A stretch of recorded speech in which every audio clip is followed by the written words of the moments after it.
All right, gang. The attendance was 18,253.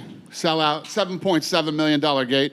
That's the record gate for any Australian indoor arena ever. And it's the continent record. We beat our own record for that one. Quinlan and Teixeira, performance of the night. Rongju and Steele for the fight of the night. Did I fuck that up? You know what I meant. No, performance of the night, fight of the night.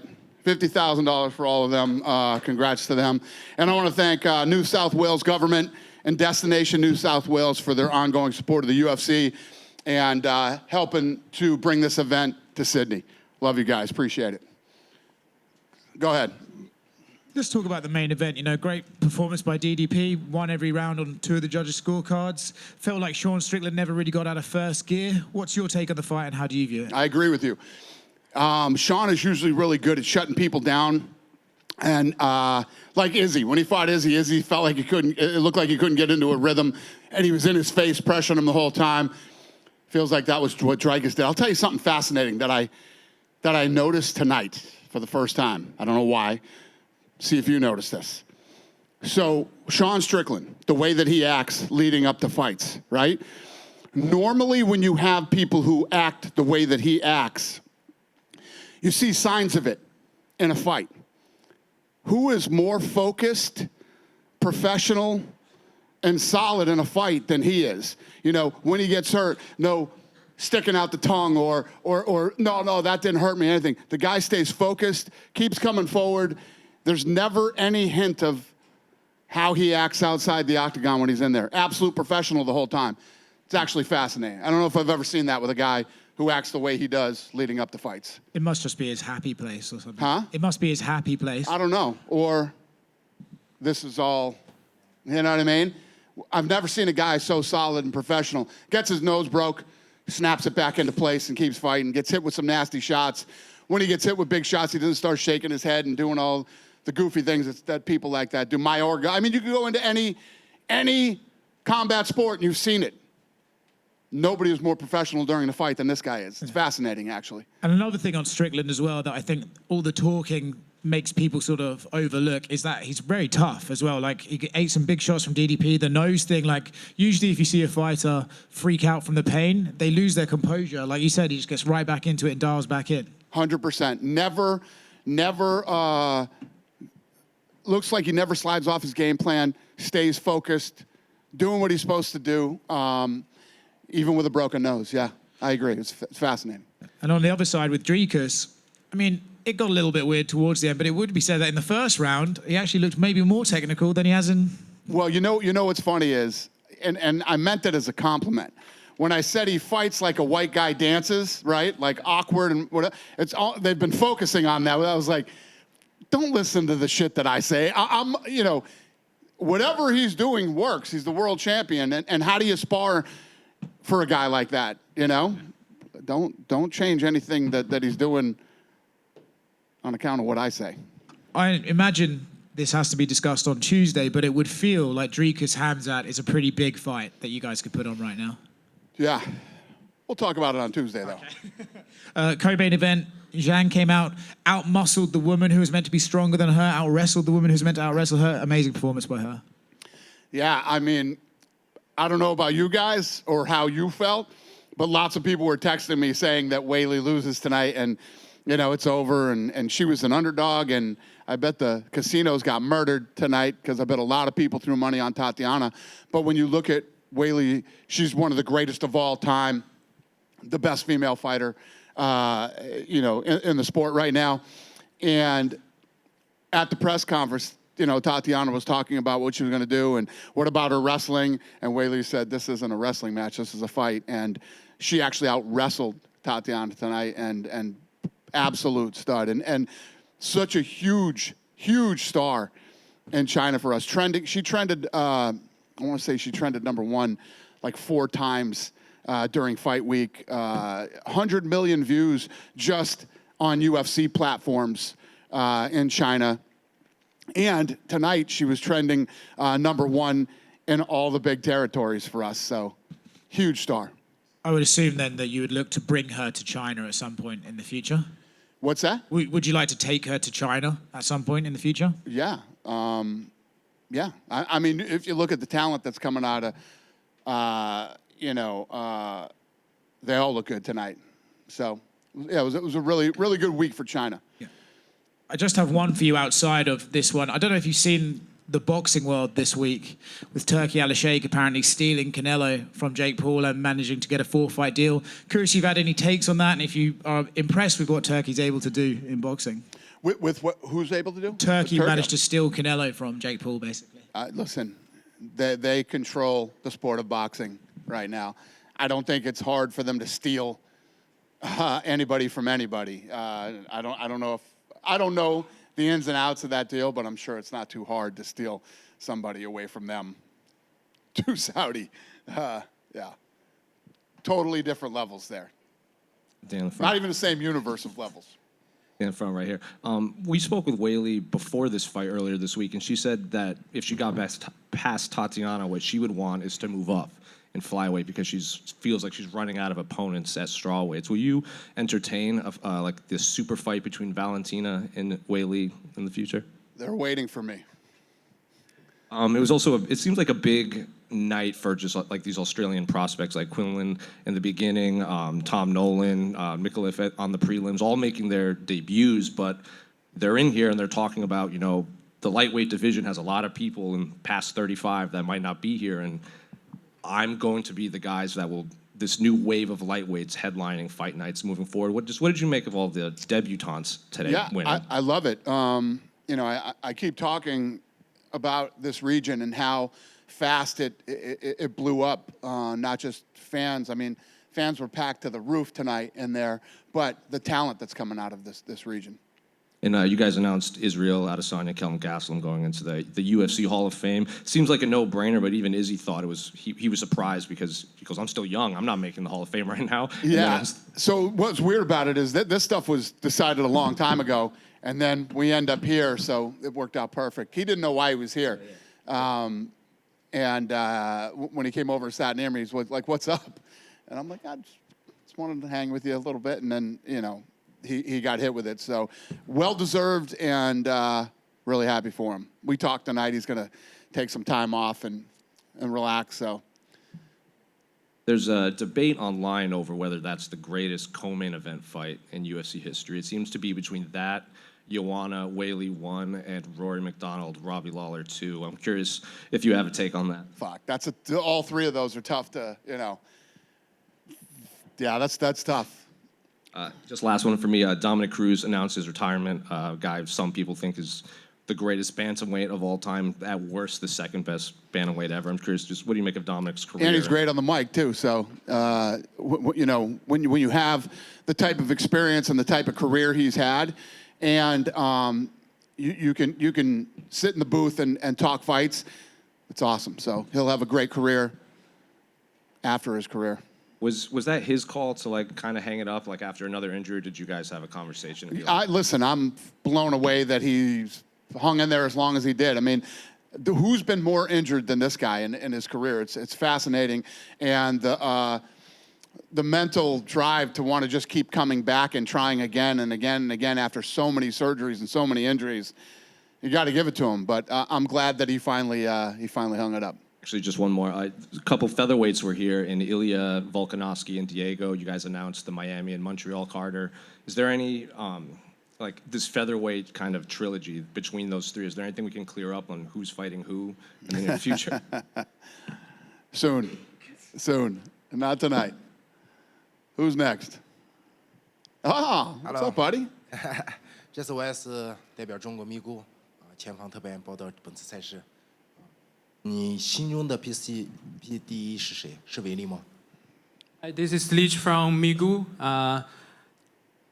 First question for you is, do you still think Valentina is the pound for pound number one, or Weili is the pound for pound number one right now?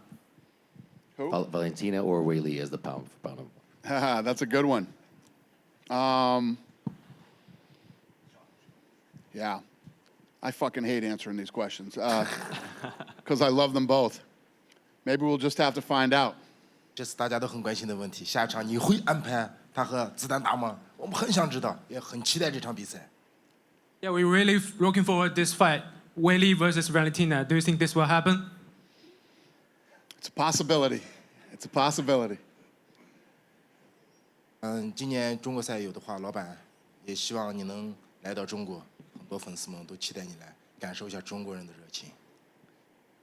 If there's a China event this year, hopefully, Dana, you can come to China, and a lot of fans is looking forward to seeing you in China. Well, thank you. Yeah, I've already said this week I'm definitely going to China, and I'm going to tour all around mainland, and yeah, I got a lot of plans this year for China. I will be there, and like I was telling these guys earlier, Weili and her team are waiting out here for me right now. So I don't know, and I do know what they want.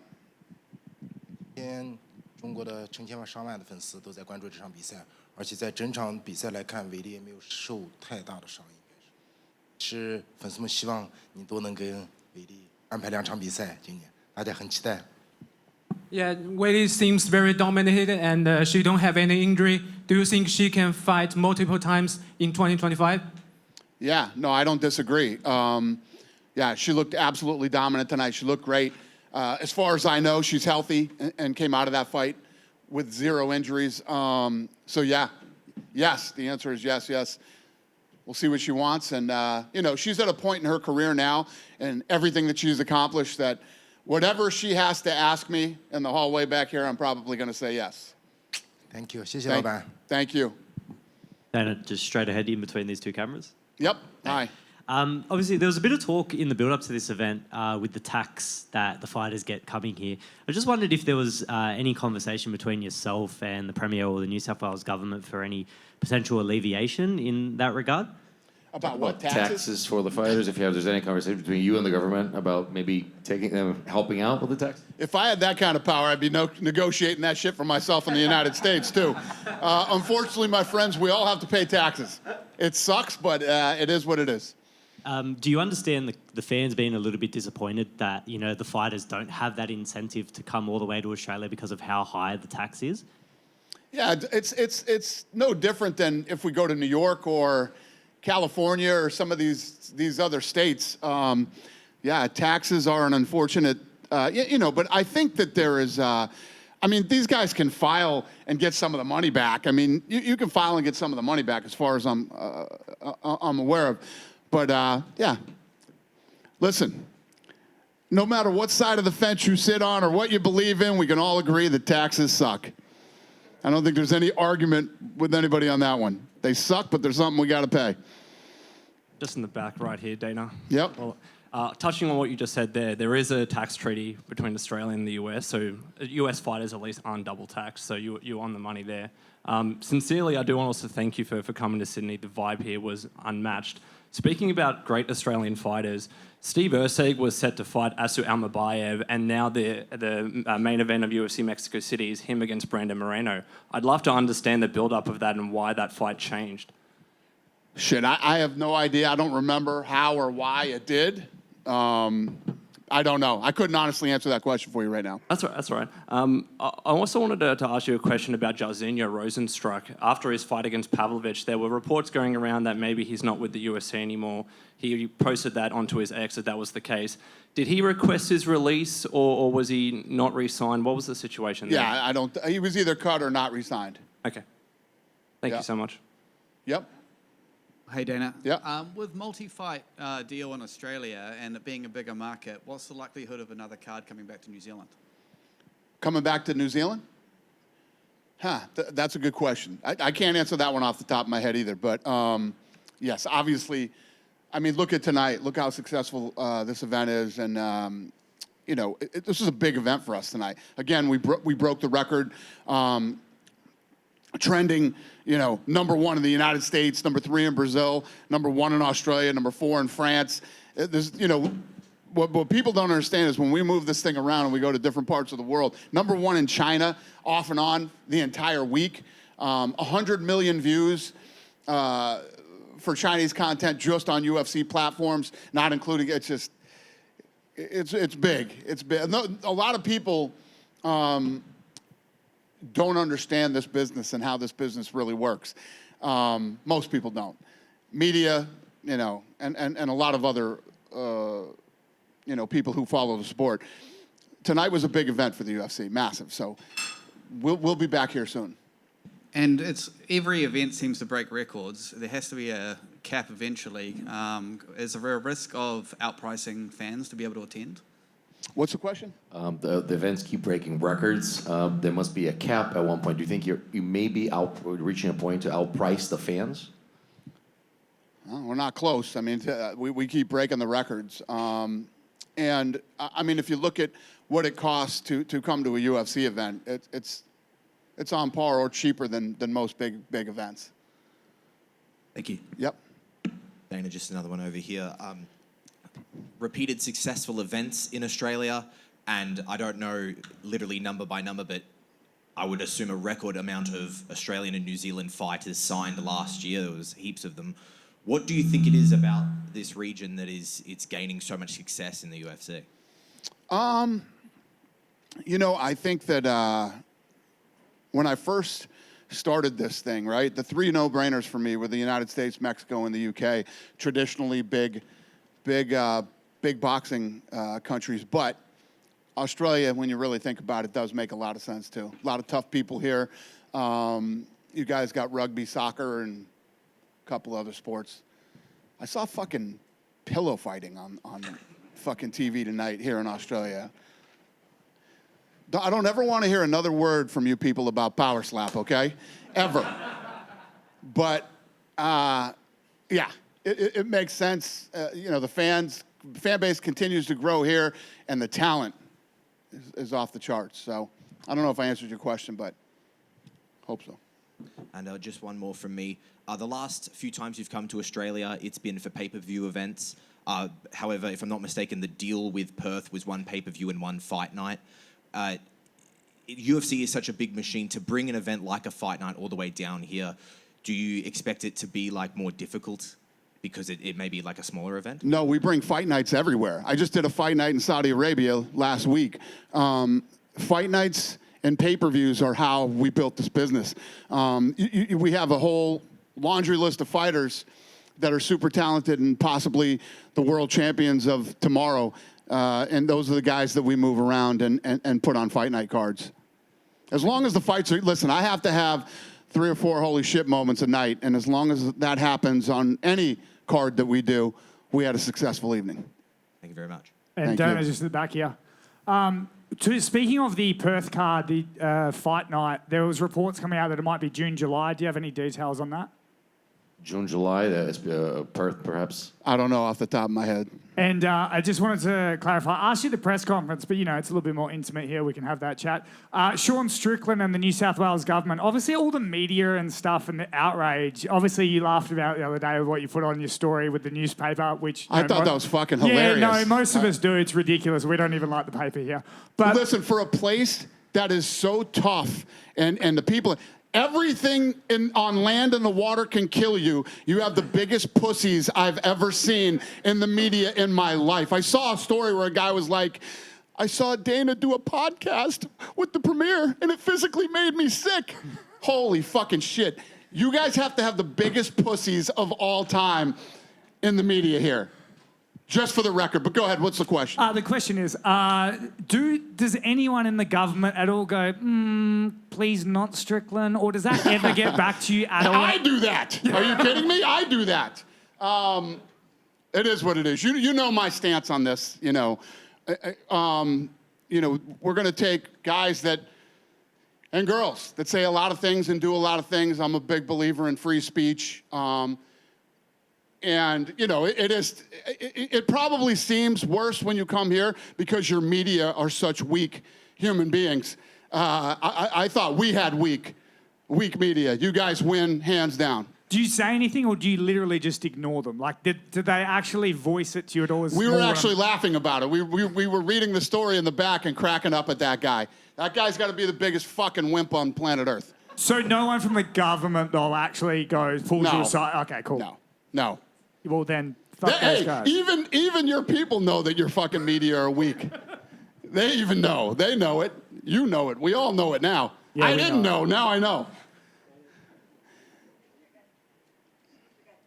Good? Have a great night, you guys. And thank you, Australia. You guys are the best.